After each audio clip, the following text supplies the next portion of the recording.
Good Erev Shabbos Parshas Emor. Welcome to the pre-Shabbos Drasha.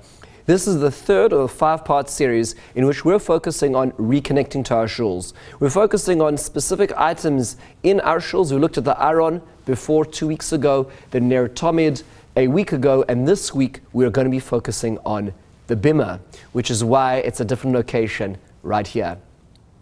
Before getting to the Drasha itself, a few announcements, a few special mazel tovs that we have coming ahead. Mazel tov to Adele and Danny Dubin, who celebrated the birth of a granddaughter, their first granddaughter, to Gabriela and Eliyahu Pekier. Be'ezras Hashem, she should grow up to bring you tremendous nachas always. It continues to be a grand week, and we wish a mazel tov to Leah and Dr. Leslie Honickman on the birth of a grandson, to Aviva and Shalom Goodman, who was brised this Friday morning. May he grow up l'Torah, l'chuppah, u'lema'asim tovim. The week continues to be grand as we celebrate the birth of a granddaughter to Carol and Dr. Josh Kalowitz, to Amy and Jason Bieber. Be'ezras Hashem, she should bring you tremendous nachas always. Our week continues to be grand as we celebrate the birth of a grandson to Dina and Michael Collender.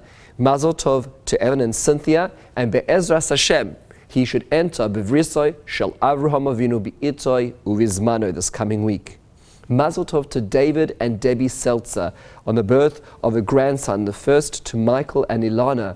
God willing, he should grow up l'Torah, l'chuppah, u'lema'asim tovim, and bring you and all of Klal Yisrael nachas.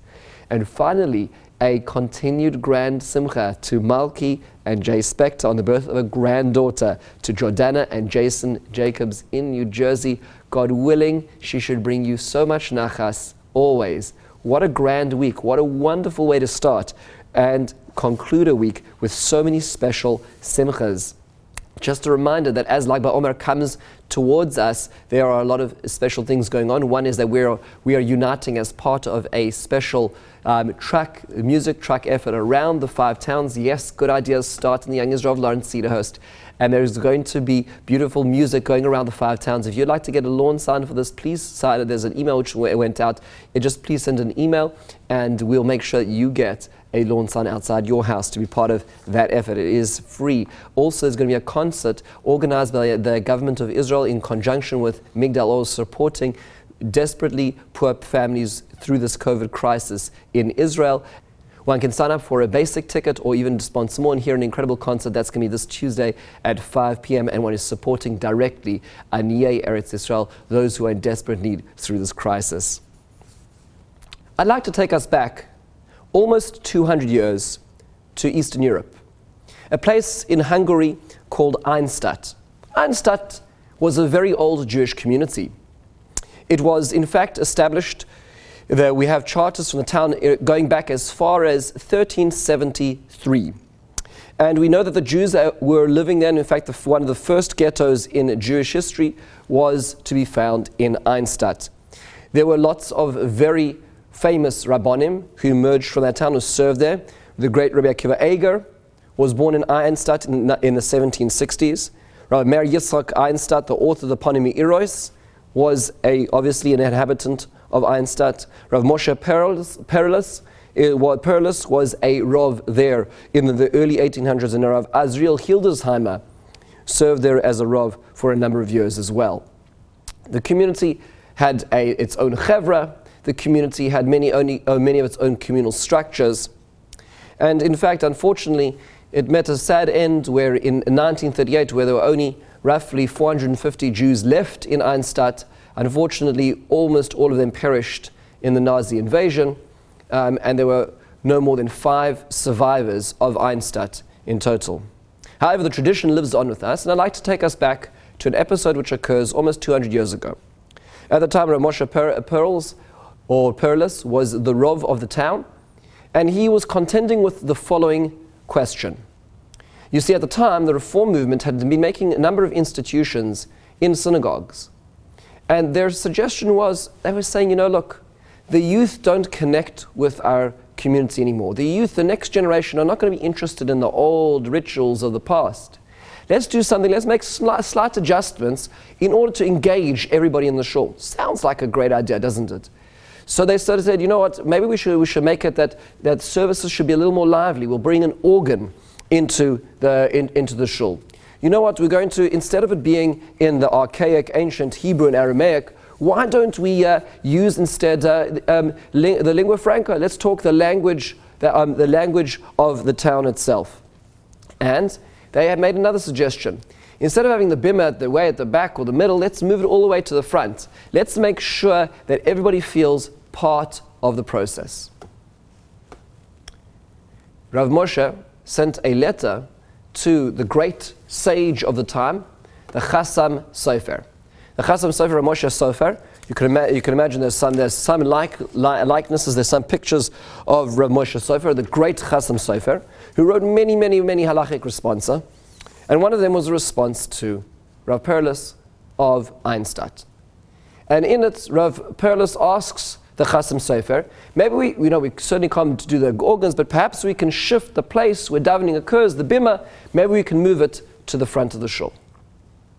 To which the Chassam Sofer answers, absolutely asar.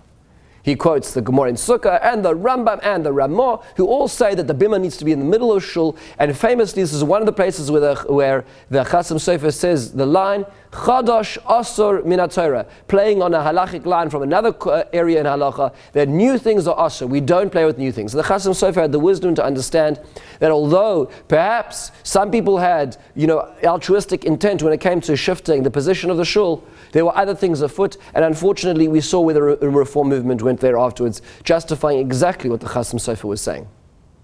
But let's appreciate this for a moment. Why was it? Why is it that it's so critical that the bima be in the center of the shul as it is in every other shul? The answer lies actually right behind me. On the cover of our Aron HaKodesh, we have the Aseret HaDibros. What do the Aseret HaDibros have to do with the bima?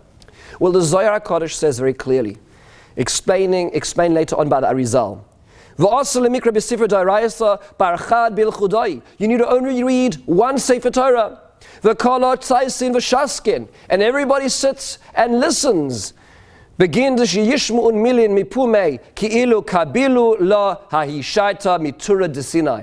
we listen to the Kriyas Torah in Shul, which we hopefully will be able to soon, it is like we are listening to Matan Torah at Har Sinai itself. So therefore, says the Arizal, in explaining this, the bima needs to be amongst the people. The bima needs to be in the center, and all the people are around it, because when we listen to the Sefer Torah being read, it is like we're listening to Moshe Rabbeinu at Har Sinai, as was recorded by HaKadosh Baruch Hu. That means to say, as Rav Soloveitchik explains a few of the customs we have. That's why it is that we have a Baal Koreh, a Gabbai, and an Oile to the Aliyah. The Baal Koreh represents Hashem, so to speak, speaking. The Gabbai represents Moshe, facilitating. And the person who comes up as the Oile is representing Klal Yisrael, as the person who's able to hear it. Rav Soloveitchik could also explain that that's why the Maharam Rothenburg would suggest, and as many do of the practice, to stand the entire Kriyas Torah.